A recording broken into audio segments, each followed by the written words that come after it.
action. Okay, tenure for teachers. It's actually a lot like marriage.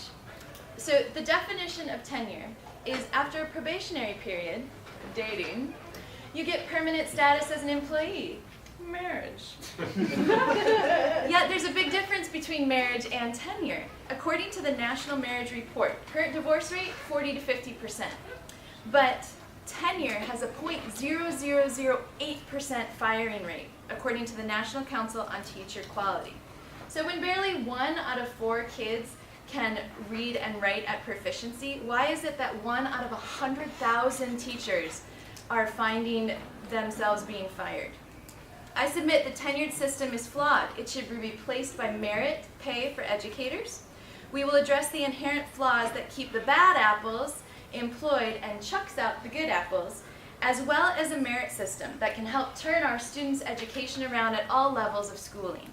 So first, let's discuss the harms or the problems.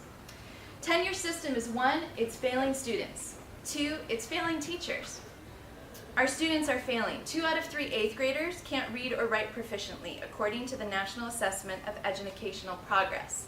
And about 1.1 million Americans per year are dropping out of school. We're falling behind other countries. There's lots of statistics. We're 25th in math, 17th in science, out of the 27 industrialized countries, according to the OECD. And by the end of 8th grade, we're 2 years behind in math.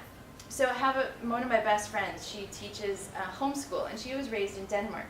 She teaches her kids math the way she learned in Denmark. My goddaughter went to her school and was doing calculus by the age of 13. And some teachers, they're just doing a bad job. The National Council on Teacher Quality, they polled all teachers, and 68% of teachers said there were tenured teachers in their schools who should be dismissed for poor performance. And no wonder, according to the Knowledge Center, only 2.2% of teachers aren't given tenure. Everybody else gets it automatically, so they're not being very picky. So by valuing seniority over performance, good teachers, they can't stay and they can't get hired. So there's something called the bump. Tenure has this program where good teachers are bumped by seniority teachers, regardless of if the people with tenure have experience or not. My favorite cousin, she's a teacher in the Chicago Public School District. She works for a really low, like poverty, lots of minorities. She was awarded Teacher of the Year, and also her community loved her. But because of some cuts, she was bumped for a senior teacher who had no experience in her field, just because my cousin was the last to be hired, so the first to be fired. Okay, so existing laws, now that we know about the harms, let's talk about why the existing laws make it so hard for these bad apples to be thrown out. So the 3 main inherencies, the problems, why this won't be solved, are 1, complacency, 2, the time, and 3, the money that it takes. So complacency. With tenure, there's no goals. There's no motivation. Now, teachers, they have their heart in it, right? But they're also human. So how good, if you knew you weren't being graded, how hard would you study? If you knew that you couldn't be fired, what would your performance be like at work? It's costly to eliminate tenured teachers. So according to a testimony of Superintendent John Deasley, he spends between $250,000 and $450,000 trying to release 1 tenured teacher. That's equivalent to hiring 6 new teachers. And it's time consuming. On average, time spent in court is about 502 days. That's 19 months to go through the rigmarole. And so during that time, teachers have to be paid the salary not to teach. Substitute teachers have to be paid, and the lawyers have to be paid to go through all this stuff. And according to Daily Times, it costs New York $65 million to do this annually. That's New York alone. So what about protecting the teachers? Well, prior to tenure, teachers were fired for non-work related reasons. If a new political party took over, or if a principal wanted to get their friends hired, and women were fired if they got pregnant, if they got married, if they wore pants to school, and if they stayed out too late at night. So that was in 1909. Tenure had a reason. Now with laws, anti-discrimination laws, it doesn't. There's no more reason for it. We have anti-discrimination statutes. You can't be fired for race, sex, religion, or disability. We have court decisions that promote constitutional rights. We have the Ethics Act, where people in high position, they can't just hire whoever they want. And collective bargaining. We have unions. Unions! They negotiate wages and working conditions. Things people who originated tenure couldn't have even imagined the protections that people have now. So because of the system's inherent flaws, I propose merit pay to replace the failing tenure model. Now merit, it's like a career ladder for teachers. They get rewarded based on levels of performance. According to the National Education Association, it should begin with professional pay, $40,000, and it should only have a minimum of 10 steps.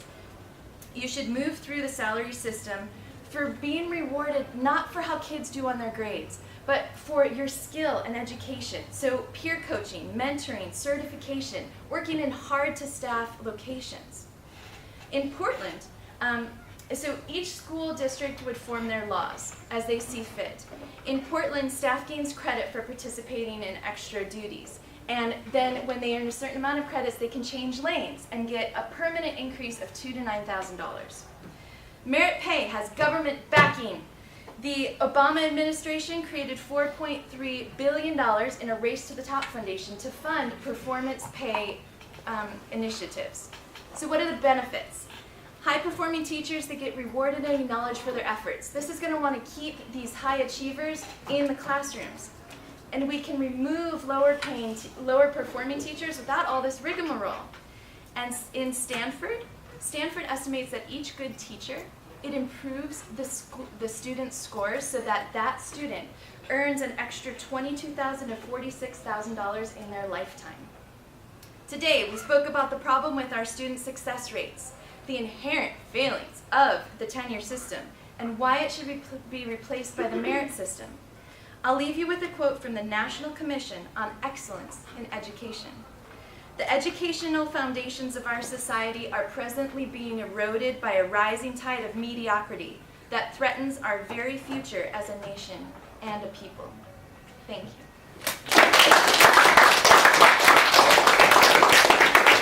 Tuesday. Hi, Alara. Hi. You gave a wonderful argument, but I have a few questions for you. I agree. Your argument is that merit pay should replace the tenure system. Is that correct? Absolutely. Merit pay, by definition, is performance by pay. So the better you teach, in a way, is the better your pay is. Would you agree with that? Not exactly. The school districts get to decide, based on the different factors present in their city, what they're going to base the merit pay on. So like in the examples I gave, you get it for mentoring newer teachers or getting more credits or going for advanced degrees. So what is a good teacher? So if there's no such thing as a good teacher, then if you follow this line of reasoning, why would you ever hire teacher A over teacher B? There are such things as good teachers, and that's what the school has to decide what they value the most and which teachers can meet at. Thank you. In our current system, the promise of a secure and stable job attracts many teachers to the teaching profession. Don't you think eliminating teacher tenure would kind of disinterest the job? So there was this article in the San Francisco Chronicle that actually had 900 applicants fighting for one job position. There is no shortage of interested teachers out there. And in this, teachers themselves will say they teach for the love of teaching, not necessarily for the tenure status. And also, with the merit pay, that'll encourage people who actually want to get paid for the value that they bring. So it's going to encourage that kind of fairness which tenure lacks. Thank you. When teachers are rewarded for their students receiving high test scores or performing better academically, wouldn't that lead to no one wanting to teach the challenging kids or the kids in like more challenging communities? I hate your question. Very PC of you. So first of all, the districts get to decide how they merit their pay base. So if they do decide to go with grades, then it would be, it's based on the jump. So they'd want to teach the lower starting classes because that gives much more room for improvement. So it actually benefits them in the long run to be able to make a bigger improvement and then a bigger jump in pay. And my last question is, rather than improving the performance of each individual educator, wouldn't higher pay create competition among teachers? I love that you asked that because, again, with the design where merit pay can be designed district by district, you can actually reward for collaboration with other teachers. If this is a concern, you can pool people into groups and reward for that kind of collaboration, making it a strength rather than something that can divide. Excellent. Okay, good. All right.